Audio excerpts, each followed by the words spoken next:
আসসালামু আলাইকুম everyone, welcome to my lazy blog.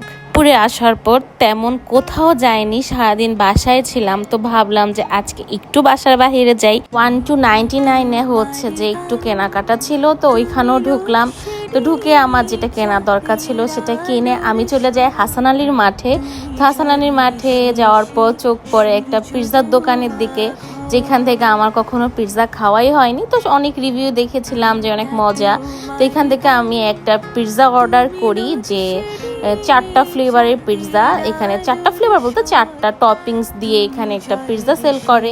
তো ওইটা অর্ডার করে আমি এসে বসেছিলাম। এটার দাম মনে হয় 400 টাকা ছিল। আমি 12 ইঞ্চির একটা পিৎজা নিয়েছি। এটাই সেই পিৎজা। আমি আসলে এই পিৎজাটার নামটা এখন ভুলে গিয়েছি। তো এত মজা ছিল পিৎজাটা, আসলে খুবই মজা ছিল। তো আমি সবসময় সব ভিডিওতেই বলে থাকি যে আমি একজন ফুড ব্লগার না, আমি ভিডিও করতে ভালোবাসি, আমি খেতে ভালোবাসি, তাই আমি ভিডিও করি, আমি খাই, সেটাই আমি আপনাদের সাথে শেয়ার করি। আপনাদের যদি আমার ভিডিওটা ভালো লাগে আমাকে সাপোর্ট করবেন, ভালো না লাগলে ইগনোর করে চলে যাবেন, কিন্তু বাজে কমেন্ট কেউ করবেন না, আমি তাতে অনেক কষ্ট পাই। আশা করি আমাকে আপনারা কেউ কষ্ট দিবেন না।